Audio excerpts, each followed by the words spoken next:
എൻ്റെ യേശു എന്നിൽ വസിക്കുന്നാൾ. നമ്മുടെ കൺവെൻഷൻ രണ്ടാമത്തെ ദിവസത്തിലാകുന്നോ അവസാന ദിവസമാകുന്നു. ഏതായാലും ഏറ്റവും നന്നായി തന്നെ കൺവെൻഷൻ ഇവിടെ വെച്ചിട്ട് ഏറ്റവും നല്ല രീതിയിൽ തന്നെ കൺവെൻഷൻ നടത്തുവാനൊക്കെ വേണം കർത്താവ് ഒരുക്കി. അതിനായി നന്ദിയോടെ സ്തോത്രം. ആരും സ്തോത്രം ചെയ്യുക, എല്ലാവരും കടന്നു വന്നല്ലോ. അതിനായി നന്ദിയോടെ സ്തോത്രം ചെയ്യുന്നു, നന്ദി പറയുന്നു. വന്നിരിക്കുന്ന ദൈവദാസന്മാർക്കായി സ്തോത്രം ചെയ്യുന്നു, നന്ദി പറയുന്നു. ഹല്ലേലൂയ, ഹല്ലേലൂയ, സ്തോത്രം. നന്ദിയോടെ സ്തോത്രം. ഇവിടെ ഇരിക്കുന്ന എല്ലാ മക്കൾക്കും നന്ദി പറയുന്നു. ഹല്ലേലൂയ, ഹല്ലേലൂയ, സ്തോത്രം. ഇന്നത്തെ വചന ശുശ്രൂഷ ഞാൻ വചന ശുശ്രൂഷിക്കുന്നില്ല എന്ന് പറഞ്ഞിരിക്കുവായിരുന്നു. കാരണം ഇവിടെ ദേവദാസന്മാർ ഇഷ്ടം പോലെ ഇല്ലേ, അപ്പൊ പിന്നെ അവരെ മുതലാക്കാം എന്ന് സ്തോത്രം ലിലിയ ഒരു ആലോചന തന്നെ ആയിരുന്നു ഉണ്ടായിരുന്നത്. സ്തോത്രം ലിലിയ പക്ഷെ പരിശുദ്ധാത്മാവ് പറഞ്ഞു, സ്തോത്രം ലിലിയ കുറച്ചെങ്കിലും വചനം പറയണം എന്ന് ആവശ്യപ്പെട്ടു. അതുകൊണ്ട് തന്നെ അത് സ്തോത്രം ലിലിയ കുറച്ചു നേരം ഒന്ന് സംസാരിക്കാമെന്ന് വെച്ചു. സ്തോത്രം ലിലിയ. ഹല്ലേലൂയ. നമ്മുടെ പരിശുദ്ധാത്മാവിൻ്റെ അപ്രവർത്തനത്തെ കുറിച്ചാണല്ലോ നമ്മൾ വാക്യമിട്ടിരിക്കുന്നതും. നന്ദിയോടെ സ്തോത്രം ചെയ്യുന്നു. ഇന്നൊരു വചനം വായിക്കാം. 2 കൊരിന്ത്യർ 3:6. 2 കൊരിന്ത്യർക്കെഴുതിയ ലേഖനം 3:6 അവൻ ഞങ്ങളെ പുതുനിയമത്തിന്റെ ശുശ്രൂഷകന്മാർ ആക്കുവാൻ പ്രാപ്തരാക്കി. അക്ഷരത്തിന്റെ ശുശ്രൂഷകന്മാരല്ല, ആത്മാവിന്റെ ശുശ്രൂഷകന്മാരത്രേ. അക്ഷരം കൊല്ലുന്നു, ആത്മാവ് ജീവിപ്പിക്കുന്നു.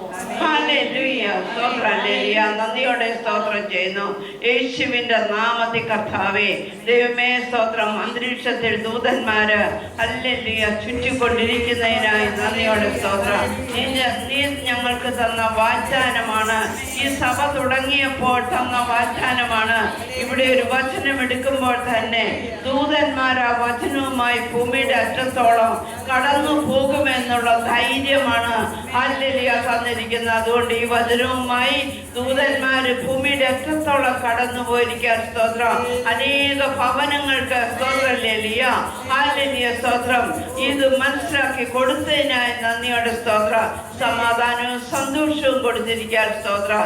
നന്ദിയോടെ സ്തോത്രം. യേശുവിന്റെ നാമത്തിൽ തന്നെ. 2 കൊരിന്ത്യർക്കെഴുതിയ ലേഖനം 3:6 അവൻ ഞങ്ങളെ പുതുനിയമത്തിന്റെ ശുശ്രൂഷകന്മാരാക്കുവാൻ പ്രാപ്തരാക്കി. അക്ഷരത്തിന്റെ ശുശ്രൂഷകന്മാരല്ല, ആത്മാവിന്റെ ശുശ്രൂഷകന്മാരത്രേ. അക്ഷരം കൊല്ലുന്നു, ആത്മാവ് ജീവിപ്പിക്കുന്നു. ഹല്ലേലൂയ. അവൻ ഞങ്ങളെ പുതുനിയമത്തിന്റെ ശുശ്രൂഷകന്മാരാകുവാൻ പ്രാപ്തരാക്കി. അക്ഷരത്തിന്റെ ശുശ്രൂഷകന്മാരല്ല, ആത്മാവിന്റെ ശുശ്രൂഷകന്മാരത്രേ. അക്ഷരം കൊല്ലുന്നു, ആത്മാവോ ജീവിപ്പിക്കുന്നു. എത്ര വലിയൊരു വെളിപ്പാടാണിത്. സ്തോത്രം ലിലിയ, ഹല്ലേലൂയ സ്തോത്രം. ഇത് സ്തോത്രം പൗലോസ് സ്തോത്രം ലിലിയ അനേക വെളിപ്പാടുകൾ പറഞ്ഞിട്ടുണ്ട്. ഇതും ആ കൂട്ടത്തിൽ എത്രയോ വലുതാണ്.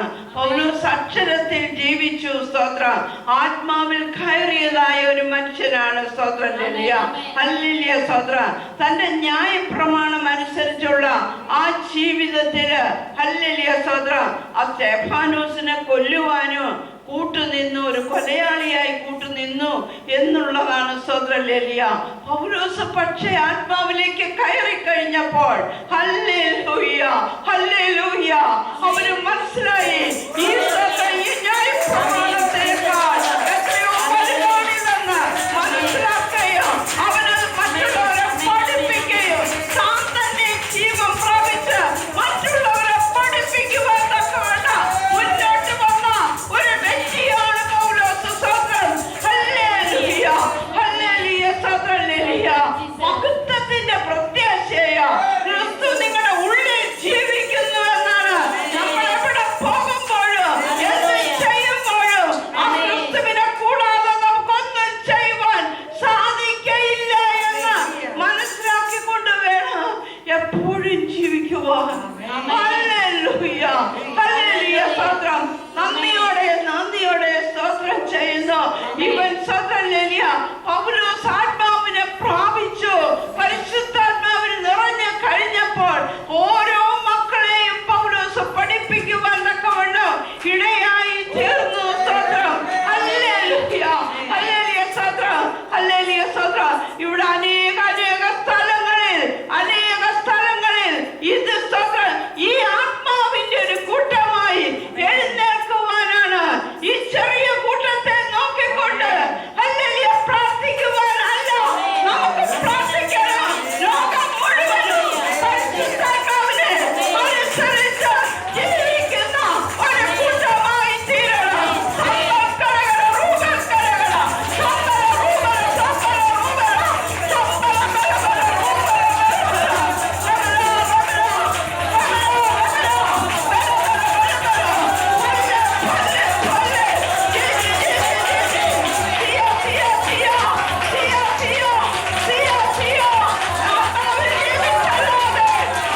വിഷയങ്ങളും ഇല്ല. വരുന്ന വിഷയം കർത്താവിനെ കർത്താവിക്ക് ഇവിടെ ദൈവദാസന്മാരൊക്കെ പ്രസംഗിച്ചില്ലേ, അതുപോലെ അങ്ങോട്ട് കൊടുത്തിട്ട് നന്ദി പറഞ്ഞോണ്ടാ മതി. നന്ദി പറയുമ്പോൾ തന്നെ അവിടെ കർത്താവ് അത്ഭുതം പ്രവർത്തിക്കുവാൻ ദൂതന്മാർ ഇറങ്ങുന്ന ആ ശബ്ദം കേൾക്കുമ്പോൾ, ആ വചനത്തിന്റെ ശബ്ദം കേൾക്കുമ്പോൾ ഹല്ലേലൂയ, ദൂതന്മാർ ഇറങ്ങി വരും. ദൂതന്മാർ ഇറങ്ങി വരും. ഹല്ലേലൂയ. ഇവിടുത്തെ ദൂതന്മാര് പുൽപ്പറ്റിലുണ്ട്. ഇവിടെ ഓരോരുത്തരെ അടുത്തുകൊണ്ട് ദൂതന്മാർ.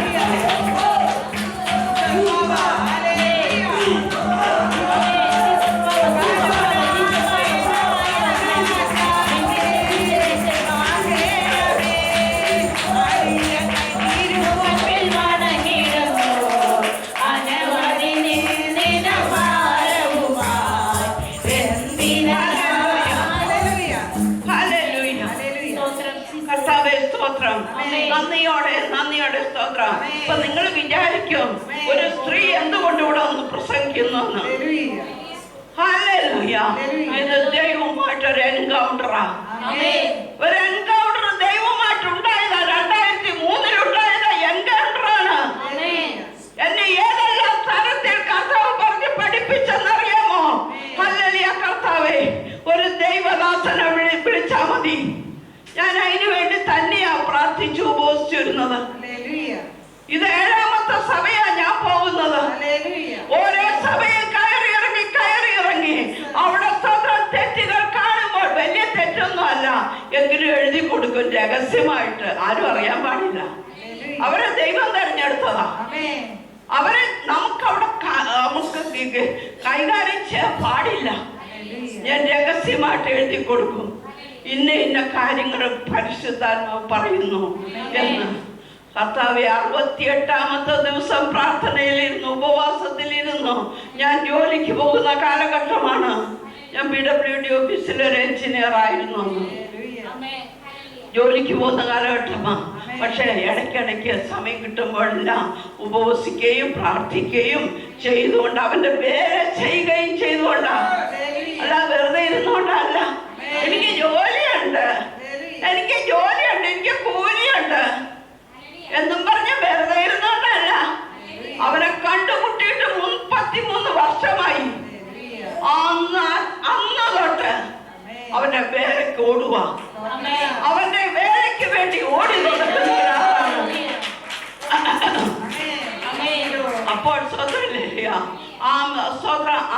ജോലിക്ക് പോയിക്കൊണ്ടിരുന്നപ്പോഴും വീട്ടിലിരുന്ന് ഞാൻ ഉപവസിക്കുകയും പ്രാർത്ഥിക്കുകയൊക്കെ ചെയ്യുക. ദൈവത എൻ്റെ ആവശ്യത്തിനല്ല, ഞങ്ങൾക്ക് ദൈവത്തിന്റെ കൃപ കൊണ്ട് ഒരാവശ്യവും വലിയ കാര്യമായിട്ടുണ്ടായിട്ടില്ല. ഒരു ദൈവദാസനെ നീ വിളിച്ചു വരുത്തണം കർത്താവേ.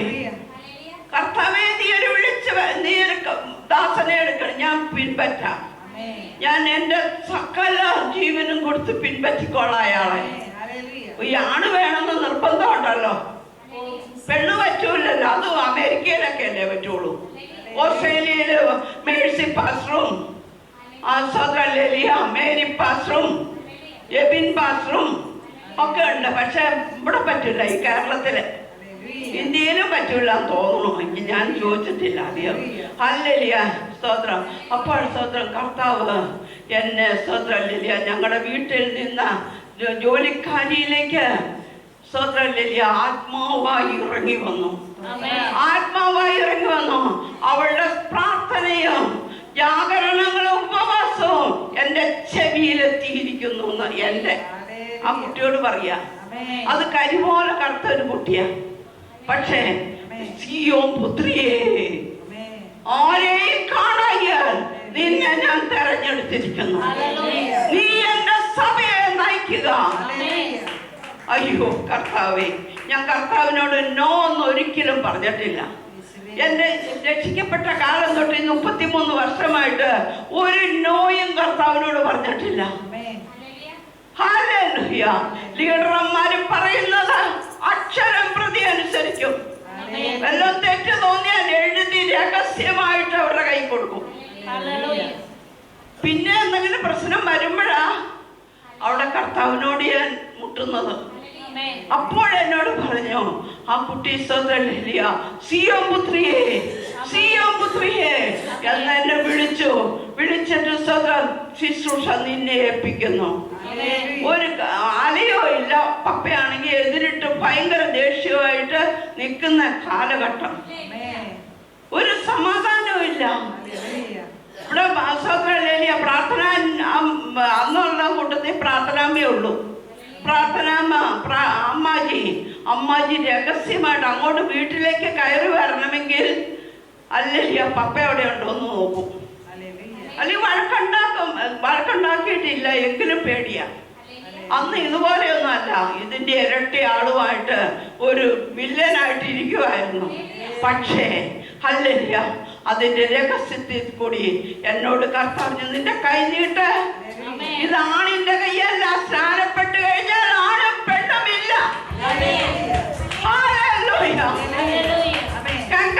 സഭയിലെ ശുശ്രൂഷക്കാരത്തെ ഞാൻ ഏൽപ്പിച്ചിരിക്കുന്നു. എനിക്കിതൊന്നും മനസ്സിലായില്ല. കർത്താവ് അവസാനം പറഞ്ഞു, നിന്റെ കൈ ഇങ്ങോട്ട് നീട്ട്. ഇത് ആരുടെ കയ്യാ? മുടിക്കൊണ്ടിരുന്നപ്പോ ഇത് യേശുവിന്റെ കയ്യാ.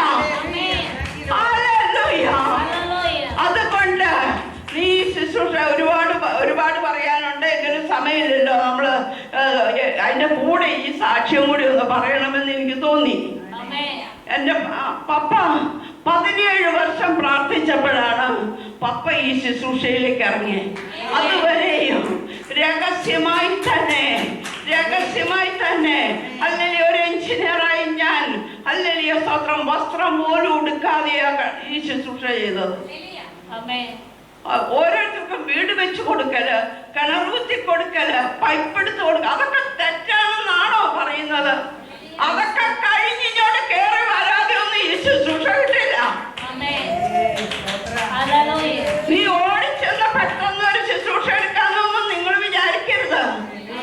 രാവും പകലും കഷ്ടപ്പെട്ട് നടന്ന് ശുശ്രൂഷ ചെയ്ത് തന്റെ കുടുംബത്തിലെ കാര്യങ്ങളും അന്വേഷിച്ച് ശുശ്രൂഷ ചെയ്തുകൊണ്ടിരുന്നു. 17 വർഷം കഴിഞ്ഞപ്പോൾ ഒരു ദിവസം ഈ സ്ഥലം കണ്ടു. പാഴ് ശൂന്യമായിരുന്നു. ഇത് പാഴ് ശൂന്യമായി കിടന്ന സ്ഥലമാണ്. എന്തുകൊണ്ടാ ഞങ്ങൾക്ക് തന്നേ? ഇതിലെ കൂടിയൊക്കെ രാത്രി 9 മണിക്കും മറ്റേ ഞാൻ ഒറ്റയ്ക്ക് സുവിശേഷ വേല ചെയ്ത് നടന്നിട്ടുണ്ട്. അത് കർത്താവ് കണ്ടു. അന്നേ മുദ്രയിട്ട് ഇന്നലെ ആരാണ്ട് പ്രസംഗിച്ച പറഞ്ഞല്ലോ, പ്രതലത്തിൽ ഒരു വട്ടം വരച്ചു വെച്ചെന്നു. ഞാൻ ഇവരോട് ഈ മക്കളോടൊക്കെ പറയും, യേശു ഭൂമി സ്ഥാപിക്കുന്ന സമയത്ത് ഇതിനൊരു വട്ടം വരച്ചു തന്നെയാണ്. അല്ലെങ്കിൽ ഇത് മേടിക്കില്ല. അവിശ്വാസിയായിട്ട് നിന്നുകൊണ്ടാ ഈ ആലയം പണിതുമൊക്കെ. ആലയം പണിത് കഴിഞ്ഞപ്പോൾ ഇതിന്റെ ഉദ്ഘാടനം പപ്പ ചെയ്യണമെന്ന് പറഞ്ഞു. അപ്പോഴാണൊന്ന് രക്ഷിക്കപ്പെട്ട് സ്നാനപ്പെട്ടത്. അതിനു മുമ്പ് 2 പള്ളി പണിതു. ഒന്ന് മത്തോമ പള്ളി. പുള്ളി നിന്നിരുന്ന ഞാൻ ജീവനുണ്ടെങ്കിൽ ഇങ്ങോട്ട് പോരില്ല എന്ന് പറഞ്ഞത്. പിന്നെ ഒരെണ്ണം വട്ടായി വനം തൃശ്ശൂര് പോയി പണിത് കൊടുത്തു. ഒരാളിങ്ങോട്ട് വന്നു. അങ്ങനെയൊക്കെ പള്ളി 2 പണിതു ഇടയ്ക്ക്. പക്ഷെ രക്ഷിക്കപ്പെട്ടിട്ടില്ല. അപ്പോഴേ എന്നോട് പോരാടിക്കൊണ്ട് നിൽക്കുക. ഹല്ലേലൂയ. ഇത് ഒരു ദിവസം എന്നോട് ചോദിച്ചു, ഹല്ലേലൂയ, ഈ സ്ഥലം മേടിക്കണ്ടേ? നിങ്ങൾക്ക് ആലയത്തിന് സ്ഥലം വേണോ? അത് പുള്ളിയുടെ ഒരു സിമ്പതി കൊണ്ട് ചോദിച്ചതാ. എന്റെ കൂടെ കുറച്ചു പേരുണ്ടല്ലോ, അവരെ അനാഥരാക്കി കളയുവാൻ ഇഷ്ടമില്ല. പിന്നെ ഭാര്യയോടുള്ള സ്നേഹം മൂത്തിട്ടു. ആ സ്നേഹം ഹല്ലേലൂയ ഞാൻ സ്വർഗരാജ്യത്തിന് ദൈവരാജ്യത്തിന് വേണ്ടി മുതലാക്കുമായിരുന്നു. അതിന്റെ സ്നേഹം ഭയങ്കര സ്നേഹമാ. പക്ഷെ അത് ഞാൻ ഓരോന്നോരോന്നും മുതലാക്കിയെടുത്തു. അയ്യോ, ആ സ്നേഹത്തിലൊന്നും മയങ്ങിപ്പോയില്ല. Hallelujah, hallelujah. അപ്പോഴും എനിക്കൊരു ഉടുക്കാൻ തുണിയില്ലാതെ ഞാൻ നടന്നിട്ടുണ്ട്. പക്ഷെ ഒരു ദിവസം പപ്പ എന്നോട് ചോദിച്ചു, നിങ്ങൾക്ക് ആലയം സ്ഥലം മേടിക്കണോ? ഞാൻ പറഞ്ഞു എൻ്റെ കയ്യിൽ പൈസ ഇല്ല. അതേ ഇന്നാളും കൂടി ഉണ്ടായിരുന്ന പൈസ എടുത്ത് ഒരാൾക്ക് വീട് വെച്ച് കൊടുക്കാൻ കൊടുത്തത്. അതെങ്ങനെയൊക്കെ പറഞ്ഞാൽ പറ്റുമോ?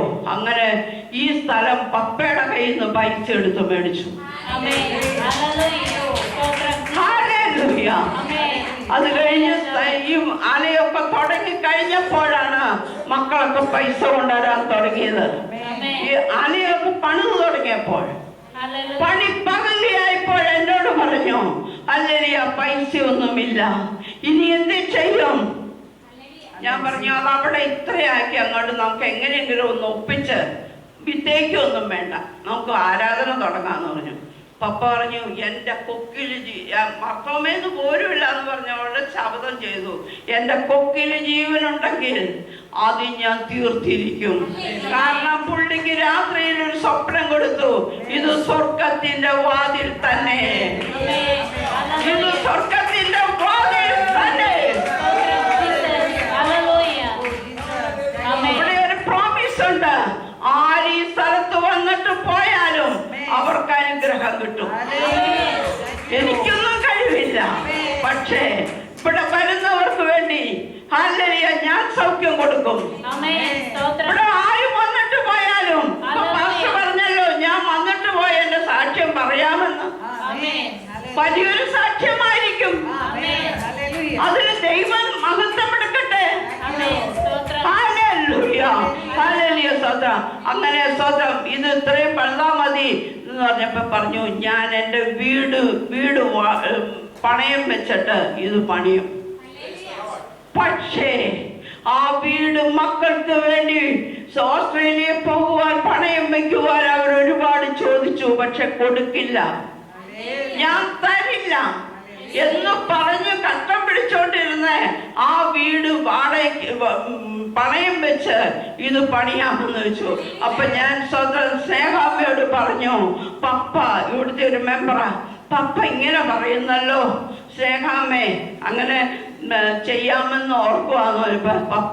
സ്നേഹാമ്മ പറഞ്ഞു, എന്തിനാ അവിടുത്തെ സിയോമില്ല എന്തിനു പണയം വെക്കുന്നു? അവിടെ സ്വന്തം ബദേലില്ല, അവരുടെ വീടില്ലെന്ന്. ആ വീട് പണയം വെക്കാമെന്ന് പറഞ്ഞു. അത് കേട്ട പാടെ കേൾക്കാത്ത പാടെ മക്കളെല്ലാം സ്വർണവും അല്ലെങ്കിൽ പൈസയും എല്ലാം ഇവിടെ കൊണ്ടുവന്നു. ഇത് പണിത് ബാക്കി വരത്തക്കവണ്ണം പൈസയായി. പിന്നെ അതിനോടുകൂടി തന്നെ സ്വതല്ല 10 സെന്റ് സ്ഥലം 22ന്റെ കൂടെ 10 കൂടി 33, 32, 34. പിന്നെ 10 സെന്റ് വേറെ മേടിച്ചു. അതിന് 1 കോടി രൂപയായി. പിന്നെ 10 സെന്റ് മേടിച്ചു. പപ്പയുടെ പൈസ ഇല്ല, 40 ലക്ഷം കൂടി വേണം അത് മേടിക്കാൻ. ഞാൻ പറഞ്ഞു, എന്തായാലും അത് മേടിക്കണം. ആർക്കെങ്കിലും ഒക്കെ ഇവിടെ താമസിക്കണ ചാരിറ്റബിളുള്ള കുഞ്ഞുങ്ങളാ, ബലഹീനരാ. അവിടെ 5 സെന്റ് ആരെങ്കിലും മേടിക്കാൻ വന്ന് മേടിച്ചാൽ പറ്റില്ല.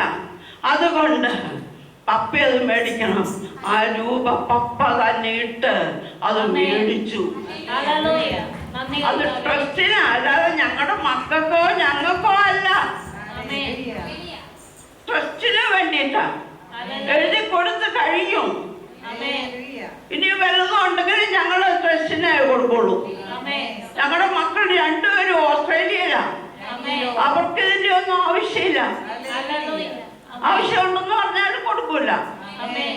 ഞാൻ പപ്പയോട് പറഞ്ഞേക്കോ, വല്ലതും പപ്പയുടെ ഉണ്ടെങ്കിൽ അത് എന്റെ കാലം കഴിഞ്ഞാൽ ഈ ആലയത്തിൽ നിന്ന് എഴുതി വെച്ചേക്കണം കേട്ടോ പപ്പയെന്ന്. എന്റെ പെൻഷൻ 45ന്റെ അടുത്തുണ്ട്, അത് ഇവിടെ കൊടുത്തേക്കോ. നിങ്ങൾക്ക് സംശയം തോന്നൂല്ലോ, പെണ്ണെന്താ, പെണ്ണിനെ എന്താ കർത്താവ് ഏൽപ്പിച്ചെന്ന്.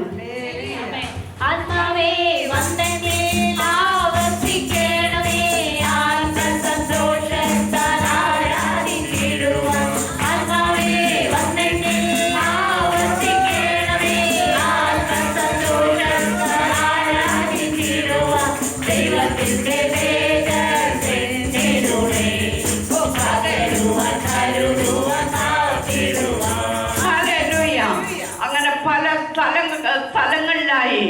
ഹല്ലേലൂയ, പുതിയ തലമുറ ജനിക്കുന്നത് കണ്ടുകൊണ്ട് പൗലോസ് പ്രാർത്ഥിച്ചതുപോലെ നമുക്കും പ്രാർത്ഥിക്കേണ്ടതുണ്ട്. ആത്മാവിനെ കൂടാതെ ഒരു കാര്യം പോലും നമുക്ക് നടക്കില്ല. ഒരു കാര്യം ചെയ്യാമെന്ന് വെച്ചാൽ ദൈവത്തിന് വേണ്ടി എന്തെങ്കിലുമൊക്കെ ഞങ്ങൾ ചെയ്തേക്കാമെന്ന് പറഞ്ഞ് നേർന്നു കഴിഞ്ഞാൽ ഹല്ലേലൂയ, പൈസയിൽ തൊട്ടാൽ പിറ്റേ ദിവസം കർത്താവ് കൈവിട്ടു. അത് ഈ ആലയത്തിന്റെ നിയമമാ അനേക സ്ഥലത്ത് കണ്ടുകൊണ്ടിരിക്കണതാ. ഹല്ലേലൂയ. അങ്ങനെ സ്തോത്രം, പുതിയൊരു തലമുറ, പരിശുദ്ധാത്മാവിനാൽ നയിക്കുന്ന ഒരു തലമുറ, പരിശുദ്ധാത്മാവിനാൽ അല്ല, ജഡത്താലല്ല. അവൻ ഞങ്ങളെ ഹല്ലേലൂയ ആത്മാവിന്റെ ശുശ്രൂഷകന്മാരാക്കി. അങ്ങനെ ആത്മാവിന്റെ ശുശ്രൂഷ ചെയ്തുകൊണ്ടാ ഒരു സ്ത്രീക്ക് ഇവിടെ നിന്ന് പറയാൻ പറ്റിയത്. ഇതിന് രജിസ്ട്രേഷൻ കിട്ടാനൊക്കെ നല്ല ബുദ്ധിമുട്ടിയ ആളാ. എന്നാലും പറഞ്ഞു പെണ്ണ മതി, പെണ്ണ മതി. അതുകൊണ്ട് എന്നാ കുഴപ്പം എന്ന് ചോദിക്കും. അതുകൊണ്ട് ഹല്ലേലൂയ സ്തോത്രം, ആത്മാവിന്റെ ശുശ്രൂഷ അക്ഷരം കൊല്ലുന്നു, ആത്മാവ് ജീവിപ്പിക്കുന്നു. നമ്മുടെ പുതിയ നിയമത്തിന്റെ ശുശ്രൂഷകന്മാരാക്കിയേക്കുക. അവിടെ ആണും പെണ്ണും ഒന്നുമില്ല. ആണും പെണ്ണുമില്ല, ആണുമില്ല പെണ്ണുമില്ല. കർത്താവിലായാൽ അവൻ മിടുക്കന, അവന് ദൈവത്തിന്റെ മണവാട്ടിയാവും. ദൈവത്തിന്റെ മണവാട്ടി. ഞാൻ അവസാനം തർക്കിച്ച് കർത്താവിനോട് തർക്കിച്ചപ്പോൾ കർത്താവ് പറഞ്ഞു, കർത്താവേ സ്തോത്രല്ലേ, ഓരോന്ന് ചോദിച്ചു മുമ്പേ കർത്താവ് പറഞ്ഞു, ആണുങ്ങളോടൊക്കെ മണവാട്ടിമാരാകാൻ പറ. ആണുങ്ങളോടൊക്കെ മണവാട്ടിമാരാകാൻ പറ. നീ ഒന്നും പറയണ്ട, ഞാൻ ദൂതനെ അയച്ച് പറയിപ്പിച്ചോളാം അവരോട്. ദൂതനെ ഇവിടെ സംസാരിക്കുന്നത്. അതുകൊണ്ട് ഈ സ്ഥലത്ത് വന്നിട്ട് പോയാൽ ഉടനെ നിങ്ങൾക്ക് അനുഗ്രഹം കിട്ടുന്നേ. ഇവിടെ ഹോളി സ്പിരിറ്റ് പോർട്ടൽ തുറന്നിരിക്കുകയാണ്. ഹോളി സ്പിരിറ്റ് ഇവിടെ വന്നു കഴിയുമ്പോൾ ഓരോരുത്തരുടെ മുഖശോഭയൊക്കെ ഉണ്ടാവും. പക്ഷേ 2 ദിവസം ഇവിടെ വരാതിരിക്കുമ്പോ അവര് കറുത്ത് കരി പോലെയായി മെലിഞ്ഞ് ക്ഷീണിച്ചു വരണ ആളാം. ആണോ? ആൺകുട്ടി പാസ്റ്റർക്ക് പരിചയമുണ്ട്, കുര്യാക്കോസ് പാസ്റ്റർ പരിചയമുണ്ട്. പാസ്റ്റർ ഒന്നും പറഞ്ഞിട്ടില്ലേലും ഇവിടെ ഞങ്ങൾ കാണുന്നതാ. കരി പോലെ കറുത്ത് വരും. ഹല്ലേലൂയ സ്തോത്രം. അതുകൊണ്ട് നമ്മൾ ശുശ്രൂഷയിലേക്ക് കടക്കട്ടെ. ഒരു പുതിയ തലമുറ ഈ പരിശുദ്ധാത്മാവിനാൽ നയിക്കപ്പെടുന്ന. അവിടെ റൂൾസും റെഗുലേഷനും ഒന്നുമില്ല, ഒരു റൂൾസും ഇല്ല. അത് മനുഷ്യനുണ്ടാക്കുന്നതാ. ഇതിനകത്തുള്ള റൂൾസ് മതി നമുക്ക്. ഇത് ബൈബിൾ കോളേജിൽ പഠിച്ചോണ്ട് തന്നെയല്ലേ? ബൈബിൾ കോളേജിൽ പഠിപ്പിക്കാത്ത എത്രയോ കാര്യം ഇതിനകത്ത് ഞാൻ കണ്ടുപിടിച്ചു. ഒരു പുതിയ തലമുറ, അതിന്റെ സീസണായിപ്പോ. അതുകൊണ്ട് കർത്താവിന് കൊട്ടേഷൻ ഇടാൻ നേരത്ത്, നോട്ടീസ് കൊട്ടേഷൻ ഇടാൻ നേരത്ത് കർത്താവിനോട് പ്രാർത്ഥിച്ചപ്പോൾ കർത്താവ് പറഞ്ഞു, എല്ലാ കൊല്ലവും നോട്ടീസ് കൊട്ടേഷൻ പ്രാർത്ഥിച്ചുണ്ടാക്കുന്ന ആള് എലിസബത്ത. ഈ കൊല്ലം ഞാൻ ആരോട് പറയും? അതൊന്നും പോയില്ലേ? പക്ഷെ ഉയർത്തെഴുന്നേറ്റ് വരുമെന്ന് ഇന്ന് പാസ്റ്റർമാര് പിന്നെ എന്നാ പ്രസംഗിച്ചേ? ഉയർത്തെഴുന്നേറ്റ് വരും. ലാസർ 4 ദിവസമായെങ്കിൽ ഒരു ദിവസം 1000 വർഷം, 4000 വർഷമായാലും ഉയർത്തെഴുന്നേക്കും. ഹല്ലേലൂയ. അപ്പൊ ഞാനിരുന്ന് പ്രാർത്ഥിച്ചു, ദൈവമേ കൊട്ടേഷൻ ഏതിടണം? അപ്പോൾ പരിശുദ്ധാത്മാവിന്റെ കർത്താവ് തന്നു. ഞാൻ അമ്മാജിയോട് ഒന്നും ചോദിക്കാൻ, ഒന്നും സ്തോത്രം സംശയിക്കാതെ പറഞ്ഞു, അമ്മാജി കൊട്ടേഷൻ സ്തോത്രം ആ പരിശുദ്ധാത്മാവിന്റെ ഇതിട്ടേക്കാൻ പറഞ്ഞു. അങ്ങനെ ഒരു പുതിയ തലമുറ എഴുന്നേൽക്കുന്നു. നിങ്ങൾ അതിനായി ഇവിടെ വന്നത്. ഇത്രയും ജനം ഇന്നലെ ഇവിടെ കൂടിയത് അതിനു വേണ്ടിയിട്ടാണ്. ഹല്ലേലൂയ, ഹല്ലേലൂയ, ഹല്ലേലൂയ സ്തോത്രം. അതുകൊണ്ട് അവിടെ പഴയ നിയമത്തില് മോശ കൽപ്പനകളുമായി ദൈവസന്നിധിയിൽ നിന്ന് ഇറങ്ങി വരുമ്പോൾ സർവശക്തനായ ദൈവത്തെ ഒരു കാളക്കുട്ടിയോട് സദൃശ്യമാക്കിക്കൊണ്ട് അവിടെ ആരാധിക്കുന്നത് കണ്ടു. മോശ യഹോവയുടെ പക്ഷത്തുള്ളവൻ ഇങ്ങോട്ട് മാറി നിൽക്കട്ടെ എന്ന് പറഞ്ഞു. സ്തോത്രം, ഹല്ലേലൂയ, ഹല്ലേലൂയ സ്തോത്രം. അവിടെ സ്തോത്രമില്ല. അന്നാണ് പാഴി ശൂന്യമായി കിടന്നിരുന്ന ലേവ്യർക്ക് ഒരു വിടുതൽ കിട്ടിയത്. ആ ശുശ്രൂഷയിൽ കൂടി ദൈവം ലോക സ്ഥാപനത്തിന് മുമ്പേ കണ്ടതായ ഒരു വിടുതൽ അവിടെ കിട്ടുവാൻ തക്കവണ്ണം ഇടയായി തീർന്നു. മോശ പറഞ്ഞതുപോലെ ലേവ്യർ ചെയ്തു.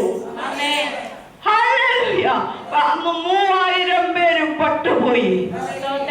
പക്ഷെ പുതിയ നിയമത്തിലേക്ക് വന്നപ്പോൾ ആ പരിശുദ്ധാത്മാവിന്റെ ശുശ്രൂഷ പത്രോസ് ചെയ്തപ്പോൾ, അവിടെ പത്രോസ് നിന്നുകൊണ്ട് പ്രസംഗിച്ചപ്പോൾ അവിടെ 3000 പേര് സ്നാനപ്പെട്ട് നിത്യജീവനിലേക്ക് കയറി, നിത്യജീവനിൽ പ്രവേശിച്ചു.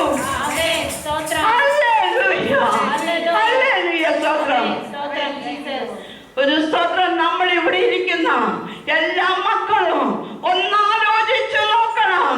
നമ്മൾ കുറച്ച് വർഷങ്ങൾക്ക് പിന്നിലേക്ക് ഒന്ന് ആലോചിച്ചു നോക്കിയാൽ നമ്മൾ മരിച്ചവരായിരുന്നില്ലേ? ദൈവത്തിന്റെ കടയാലും മാത്രം നമ്മൾ ജീവിച്ചിരുന്നതാ, മരിച്ചവരായിരുന്നു. ഇവിടെ വന്ന് ഓരോ സഭയിലി വന്നു ആ പരിശുദ്ധാത്മാവിന്റെ ശുശ്രൂഷ കൈക്കൊണ്ടപ്പോൾ, ആ വചനം കേട്ടപ്പോൾ, പരിശുദ്ധാത്മാവിനെ പകർന്നപ്പോൾ, ഹല്ലേലൂയ, നമ്മൾ നമ്മുടെ കുടുംബമായി ഹല്ലേലൂയ ജീവൻ പ്രാപിച്ചു. ഈ ആത്മാവ് വന്നില്ലെങ്കിൽ നമ്മൾ എത്രയോ താഴെ കിടക്കുന്ന ജനമാണ്. പരിശുദ്ധാത്മാവിനാൽ അല്ലാതെ ഒരു ജീവിതം നമുക്ക് ആർക്കും പറ്റിയില്ല. ഇവിടെ എന്തെങ്കിലും ഒരു വിടുതൽ ആർക്കെങ്കിലും കിട്ടിയിട്ടുണ്ടെങ്കിൽ അത് പരിശുദ്ധാത്മാവിനെ കൂടാതെ ഉള്ളതല്ല.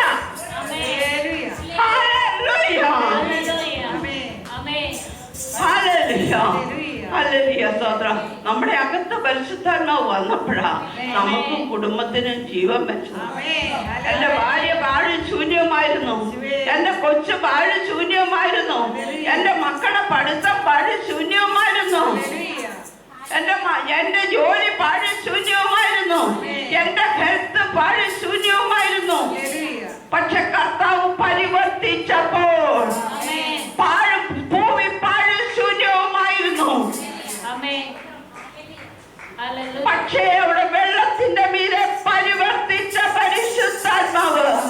അതിനോട് നമുക്ക് പ്രാർത്ഥിക്കാൻ കർത്താവേ, എന്നിലേക്ക് ഒന്ന് വന്ന് പരിവർത്തിക്കണമേ, എന്റെ മക്കളിൽ വന്നത് പരിവർത്തിക്കണമേ, എന്റെ കുടുംബത്തിൽ വന്ന് പരിവർത്തിക്കണമേ എന്ന് പ്രാർത്ഥിക്കുന്നെങ്കിൽ അവൻ ഇറങ്ങി വരും.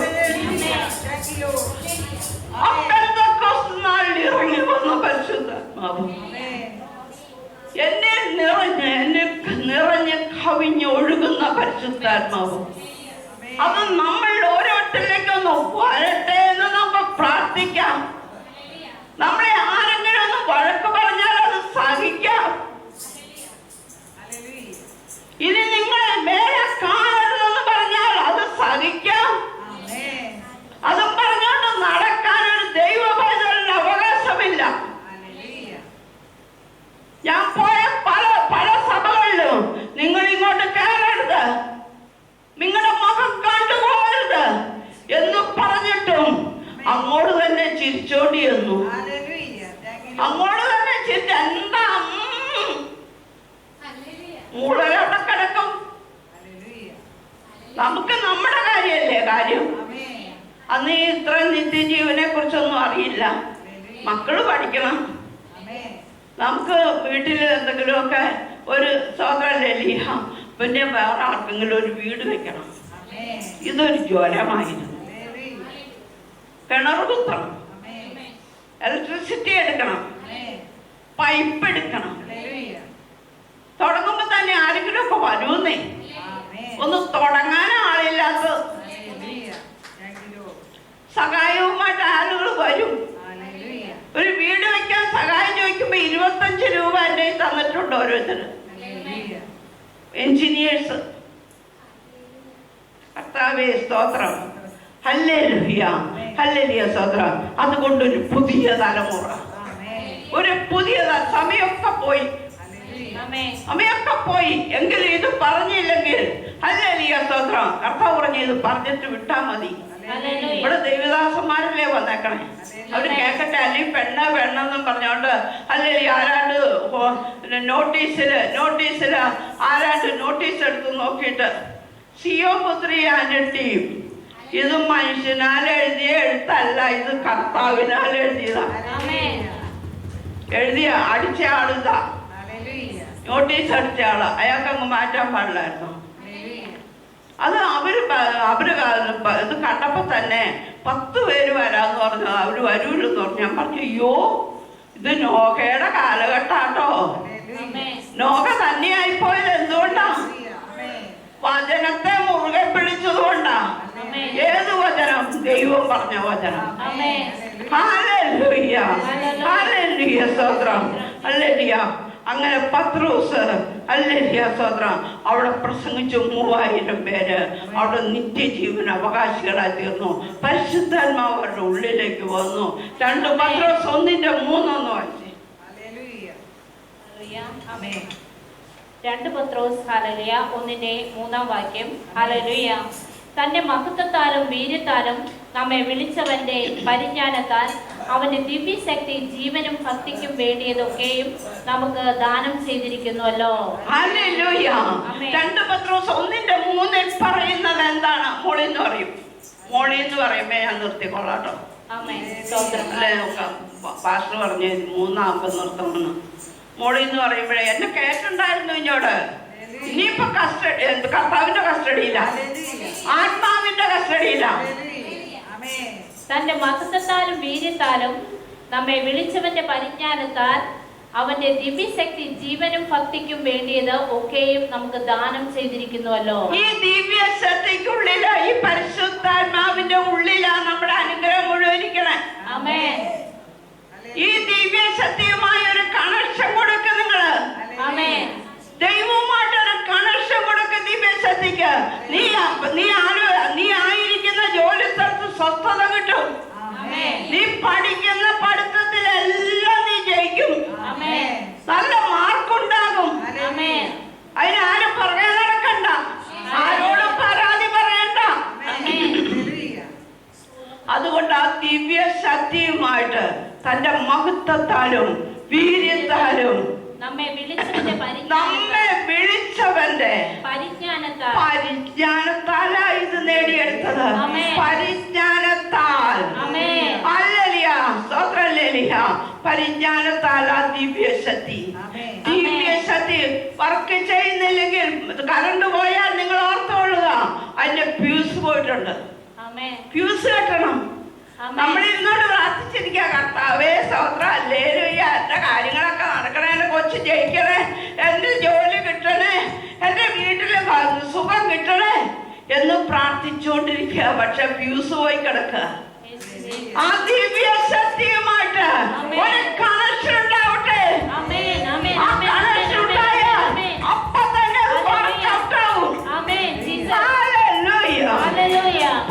ശൂന്യമായിരുന്നു ഭൂമി. പക്ഷെ പരിശുദ്ധാത്മാവ് പരിവർത്തിച്ചപ്പോൾ ഫലഭൂയിഷ്ഠമായ ഒരു ഭൂമിയായി തീർന്നു. നമുക്ക് പറയാം, കർത്താവേ എന്റെ മക്കള് പഠിക്കുന്നില്ല, ഫലഭൂയിഷ്ഠിയില്ല. അത് ഫലപ്രദമായിട്ട് അല്ലാതെ പാഴ്ശൂന്യമായി പോയി. എന്റെ ജോലി പാഴ്ശൂന്യമായി പോയി, എന്റെ ആരോഗ്യം പാഴ്ശൂന്യമായി പോയി. നീ വന്നൊന്ന് പരിവർത്തിക്കണമേ, നീ വന്നൊന്ന് പരിവർത്തിക്കണമേ. അവൻ ഇറങ്ങി വരും.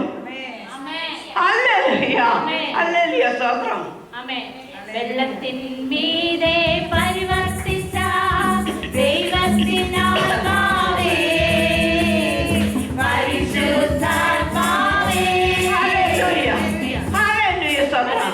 അത് പരിവർത്തിക്കണേന്ന് നമ്മൾ പ്രാർത്ഥിക്കുമ്പോൾ ഇപ്പൊ പാസ്റ്റർമാര് പറഞ്ഞതുപോലെ ആ ചിന്താമണ്ഡലം നന്നായിരിക്കുമെങ്കിൽ അതപ്പം തന്നെ പരിവർത്തിക്കും.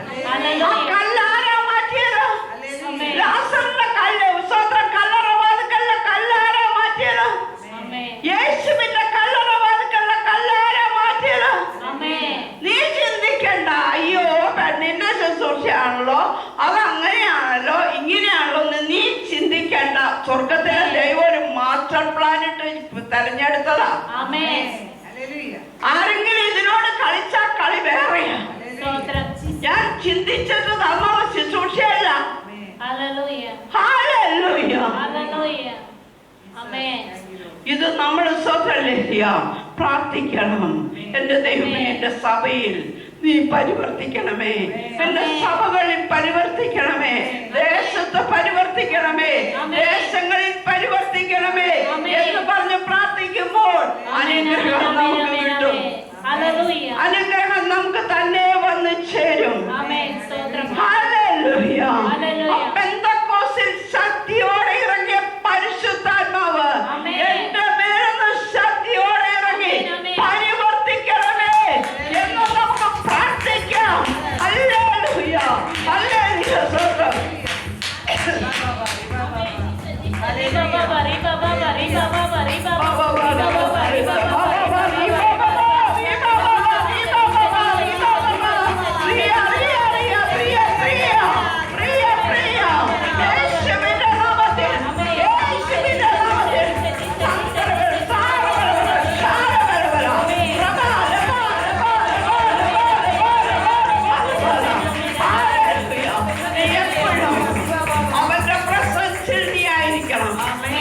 അവന്റെ പ്രസൻസിലായിരിക്കണം, സാന്നിധ്യത്തിലായിരിക്കണം.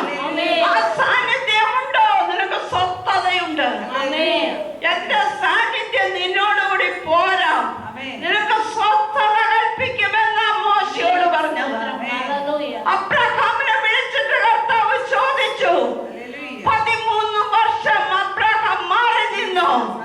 പക്ഷെ 13ാമത്തെ വർഷത്തിൽ അബ്രഹാമിനെ വിളിച്ചിട്ട് ഹല്ലേലൂയ കർത്താവ് ചോദിച്ചു, അബ്രഹാമേ, 17 വായിക്കാമോ? 17.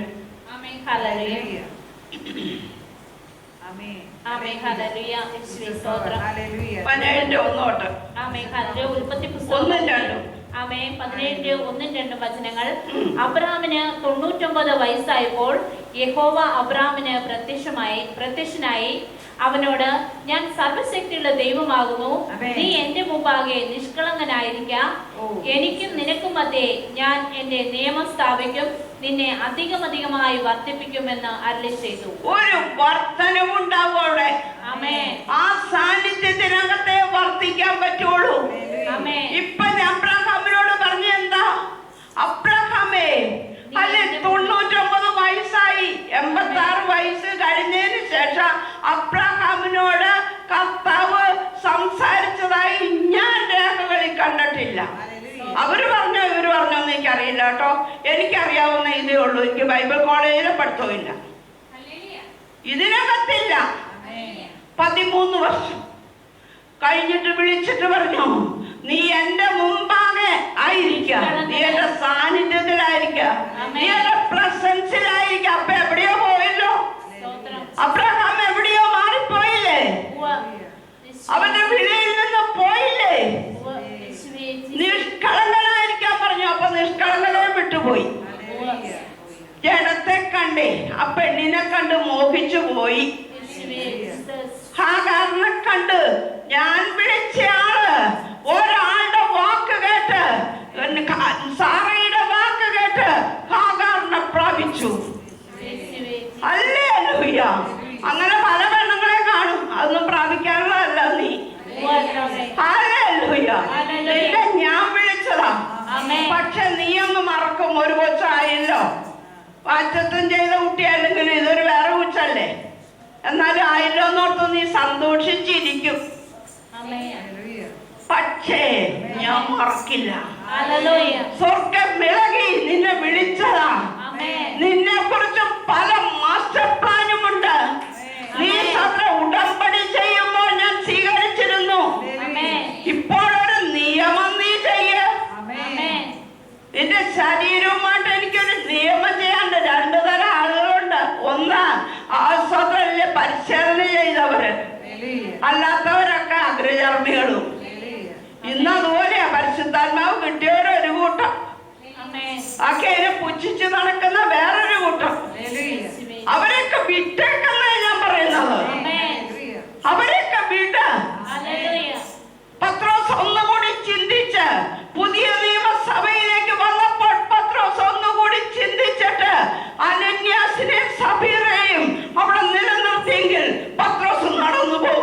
സൗഖ്യമില്ല. സഭ മുരടിക്കും, സഭ മുരടിച്ചു പോകും. എന്തെല്ലാം അത്ഭുതങ്ങൾ അടയാളങ്ങളാ പിന്നെ തുടങ്ങിയത് അങ്ങോട്ട്. സഭയ്ക്ക് ഒരു പേടി പറ്റി. അല്ല, പത്രോസിനോട് തെറ്റൊന്നും പറ്റിയില്ല. പരിശുദ്ധാത്മാവിനെ ഏൽപ്പിച്ചങ്ങ് കൊടുത്തു പത്രോസ്. എനിക്കും അറിയില്ലായില്ല. പരിശുദ്ധാത്മാവിനെ ഏൽപ്പിച്ചിട്ട്, കർത്താവേ, ഇന്ന ആളുകള് ഇന്ന പോലെയാണ് നീയായി എന്നെ തെരഞ്ഞെടുത്തതെന്ന് എനിക്ക് പറയാം. അബ്രഹാമിനെ കർത്താവ് ഓർത്തു. എന്താ? വിളിച്ചതാ, തെരഞ്ഞെടുത്തതാ. 99 വയസ്സായപ്പോ ഒരു കൊച്ചിനെ കൊടുക്കേണ്ടതാ. കർത്താവേ സ്തോത്രം. എല്ലാവരും അപ്രസൻസിൽ നിന്ന് വിടരുത്, അപ്രസൻസിൽ തന്നെ ആയിരിക്കണം. ഹല്ലേലൂയ. പത്രോസിന് നടന്നു പോയപ്പോൾ വിളിച്ചതാ, പത്രോസിനെ കർത്താവ് വിളിച്ചതാ. ആ നടന്നു പോകുമ്പോൾ ആ പടൽ കാലിയായിട്ട് രാത്രി മുഴുവൻ അധ്വാനിച്ചിട്ട് ഒന്നും കിട്ടാതെ കിടക്കുന്നത് ഹല്ലേലൂയ ദൈവം അറിഞ്ഞു. കർത്താവ് അറിഞ്ഞതുകൊണ്ട് ഇങ്ങോട്ട് യാത്ര നീട്ടി. ഈ വന്നു പത്രോസിന്റെ പടയിൽ കയറിയിട്ട് ഇത് അല്പം മുന്നോട്ട് നീക്കണമല്ലോ. നീക്കി അവിടെ മീൻ നിറച്ചു കൊടുത്തു. പാപബോധം വരുത്തുന്നതാ പരിശുദ്ധാത്മാവ്. കർത്താവേ, നീ ഞാനൊരു പാപിയാ. ഇന്നോട്ട് പറയാം, ഞാനൊരു പാപിയാ, എന്നെ വിട്ട് നീ പോകണമേ എന്ന് പറയുവാനൊരു ചാൻസ് വന്നിരിക്കുക. ഇത് കൺവെൻഷനാ. വ്യക്തിമായി ചോദിച്ചു. ഈ സാന്നിധ്യം അറിഞ്ഞപ്പോൾ വ്യക്തിമായി ചോദിച്ചു, ഇതെന്താ ഈ ബഹളം കേൾക്കണേ? എനിക്ക് കണ്ണറിയില്ലല്ലോ. നസ്രീനായി യേശു കടന്നു പോകുന്നു. ആ നിമിഷം കേട്ട വഴി കണക്ഷൻ കിട്ടി ദിവ്യസത്യവുമായി. അവന്റെ ഉള്ളിലുള്ള ദിവ്യസത്യവുമായി കണക്ഷൻ വന്നു. വിളിച്ചു, കർത്താവേ, കർത്താവേ, യേശുവേ, ദാവീദ് പുത്രാ, എന്നോട് കരുണ തോന്നണമേ എന്നോട് വിളിക്കുമ്പോഴാണ് യേശു. അവിടെ പലരും പറഞ്ഞു വിളിക്കരുത്, ശബ്ദമുണ്ടാക്കരുത്. പക്ഷെ യേശുവോട് നിന്നു. കൂട്ട പുരുഷാരത്തോടു കൂടി യേശുവോട് നിന്നു. അവനെ വിളിക്ക്, അവനെ വിളിക്കേണ്ടവര് വിളിച്ച കുഴപ്പമില്ലല്ലോ. ഈ കൂട്ടത്തിനല്ലേ കുഴപ്പമുള്ളൂ. യേശു പറഞ്ഞു അവനെ വിളിക്ക. കാര്യം എന്താന്ന് ഞാൻ ചോദിക്കട്ടെ? എനിക്ക് കാഴ്ച വേണം കർത്താവേ. നമുക്ക് ഓരോരുത്തർക്കും ഇപ്പോഴ് കാര്യങ്ങൾ പറയാം അവനോട്. അവൻ വിളിക്കുന്നുണ്ട്, അവൻ വിളിക്കുന്നുണ്ട്. അവിടെ സ്വതന്ത്ര സഹകാരി 12 വർഷമായി ഇന്നിവിടെ പ്രസംഗിച്ചല്ലോ. 12 വർഷമായി ആ രക്തസ്രാവം അനുഭവിച്ചുകൊണ്ട് അവൾ നടന്നുവെങ്കിൽ ആ യേശുവിന്റെ തൊങ്ങലെങ്കിലും തൊട്ടാൽ സൗഖ്യം വരുമെന്ന് വിചാരിച്ചു. ആ വസ്ത്രത്തിന്റെ ഇവിടെ ഇരിക്കുന്ന രോഗികൾ പറയണം, ഞാൻ കർത്താവിന്റെ തൊങ്ങലെങ്കിലും ഒന്ന് തൊടും, സൗഖ്യം പ്രാപിക്കും. അവൾക്ക് സൗഖ്യം സ്വന്തം കർത്താവ് കൊടുത്തു. എന്താ ശ്രദ്ധ കൊടുക്കാൻ പറ്റുമോ? ദിവ്യസത്യമായ ഒരു കണക്ഷൻ വന്നു. അപ്പൊ ഇലക്ട്രിക് ഷോക്ക് അടിക്കുന്നത് പോലെ അവരുടെ ശരീരം മുഴുവനും കർത്താവിന്റെ സാന്നിധ്യം കടന്നു ചെന്നു. ആ പരിശുദ്ധാത്മാവ് ശമര്യക്കാരുമായി കർത്താവ് അല്പസമയമേ ഒന്ന് സംസാരിച്ചുള്ളൂ. അവള് പുതിയ സൃഷ്ടിയായിട്ടാ, പുതിയ പഴയ പാത്രം അവിടെ വെച്ചിട്ട് പുതിയ സൃഷ്ടിയായിട്ട് എങ്ങോട്ട് പോയി? പട്ടണത്തിലേക്ക് പോയി. കർത്താവുമായിട്ട് സംസാരിച്ചു കഴിഞ്ഞപ്പോൾ ജീവജല നദി ആ പട്ടണത്തിലേക്ക് ഒഴുകി കടന്നു ചെന്നു പട്ടണം മുഴുവനായിട്ട് അവന്റെ അടുത്തേക്ക് കൊണ്ടുവന്നു. നമ്മൾ വെറുതെ ഇരുന്ന് കാര്യം പറഞ്ഞാൽ വിശുദ്ധീകരണം പ്രാപിക്കില്ല. അവന്റെ ശുശ്രൂഷ ചെയ്യണം. ലോകസ്ഥാപനത്തിന് മുമ്പേ നിന്നെ എന്താണ് ശുശ്രൂഷ ഏൽപ്പിച്ചത് നീ അറിയണം.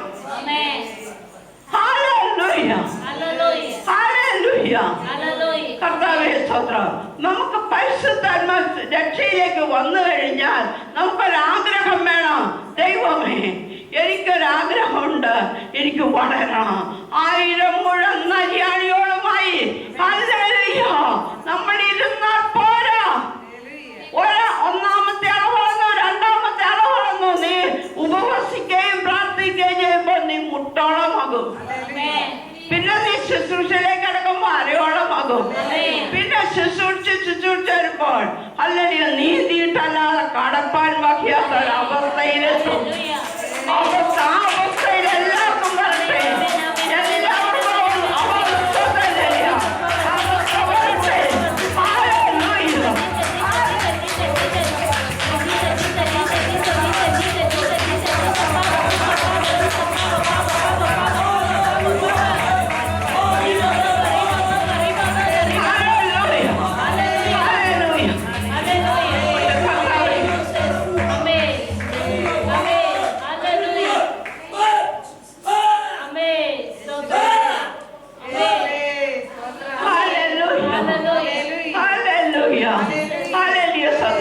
അത് കഴിഞ്ഞപ്പോൾ ഈ അളവ് 4 അളവ് നമ്മൾ അതിന് വേണ്ടി പരിശ്രമിക്കണം. അല്ലാതെ വെറുതെ വർത്താനം പറയരുതിരുന്നു. അങ്ങോട്ടും വർത്താനം പറഞ്ഞു, ഫോണിൽ പറഞ്ഞു. എനിക്കിതൊന്നും കിട്ടിയില്ല. വെറുതെ വർത്താനം പറഞ്ഞിട്ടില്ല. ഹല്ലേലൂയ. വെറുതെ ദൈവമായിട്ട് നീ വർത്താനം പറ. നീ വാതിലടയ്ക്ക്. വാതിലടച്ചിട്ട് വല്ലവരും കാണുക, ജനലും കൂടി ഒന്ന് അടച്ചാരെ. എന്നിട്ട് ദൈവത്തോട് നീ സംസാരിക്ക. അവന് സ്വസ്ഥത കൊടുക്കാതിരിക്ക. നീ ആരോടെ സംസാരിക്കുന്നത്? അങ്ങനെ സ്തോത്രം. 4ാമത്തെ അളവ് നമ്മൾ അളന്ന് ജീവജല നദി, ഒരു ജീവജല നദി നമ്മുടെ ഉള്ളിൽ നിന്ന് ഒഴുകണം. പരിശുദ്ധാത്മാവിനെ കുറിച്ചായി പറയുന്നത്.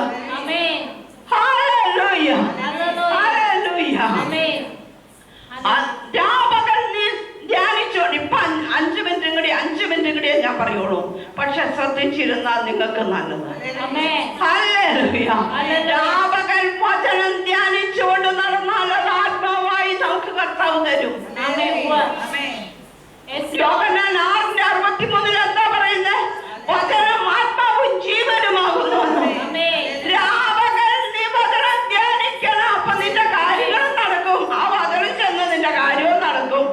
ജീവജല നദി ഏത് ആവശ്യത്തിലേക്കാണ് നീ വിളിക്കണമെന്ന് വെച്ചാൽ അങ്ങോട്ട് വരും. സകലതും ജീവിക്കുമെന്ന് എഹെസ്കേൽ 47:9 പറയണേ. വിളിക്കുന്നുണ്ടെങ്കിൽ സകലതും ജീവിക്കും.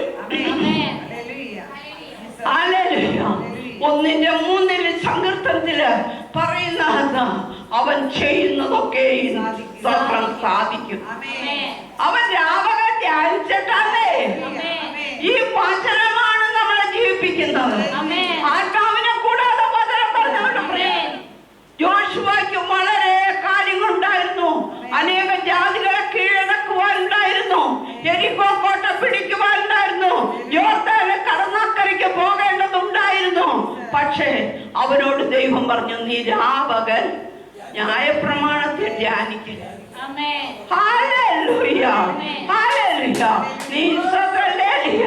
ക്രിസ്തുവിനെ അനുസരിച്ച് ക്രിസ്തുവിനുള്ളവർ ജഡത്തേതിന്റെ രാഗമോഹങ്ങളോടുകൂടി ഈ ജഡത്തിൽ കളിച്ചിട്ട് കളി ചെയ്യാമെന്ന് വെക്കണ്ട. ജഡത്തിൽ കളിച്ചിട്ട് എനിക്ക് അതിഷ്ട ഇതിഷ്ട, നിനക്ക് പലതും ഇഷ്ടമാണ്, നീ അതൊക്കെ കളഞ്ഞേച്ച് ഇന്ന് പറഞ്ഞില്ലേ. ചിന്തനങ്ങളെ ക്ലീൻ ചെയ്തിട്ട് വാ. ജഡത്തേന്റെ രാഗമോഹങ്ങളോടുകൂടി. ചിലർക്ക് മനസ്സിലാവൂല, വചനത്തിലൊന്നും കാണൂല. പക്ഷെ നീ ഒന്നും വചനം ശരിക്കും പഠിക്കും. വചനത്തെ ശരിക്കും പഠിക്കുമ്പോ ജഡത്തേന്റെ രാഗമോഹങ്ങളോടുകൂടി ക്രൂശിച്ചാൽ മാത്രമേ ഈ ശുശ്രൂഷ വെളിപ്പെടൂ എന്ന് മനസ്സിലാക്കി തരും. ആത്മാവിനെ അനുസരിച്ച് നടക്കുന്നുവെങ്കിൽ ആത്മാവ് പറയുന്നത് കേൾക്കുക. ആത്മാവിനെ അനുസരിച്ച് നടക്കുന്നുവെങ്കിൽ ആത്മാവ് പറയുന്നത് തന്നെ കേൾക്കുക. ജഡത്തിന്റെ പഴക്കത്തിലല്ല, ആത്മാവിന്റെ അക്ഷരത്തിന്റെ അക്ഷരത്തിന്റെ പഴക്കത്തിലല്ല, ആത്മാവിന്റെ പുതുക്കത്തിൽ നമുക്ക് ജീവിക്കാം. Hallelujah, hallelujah, hallelujah.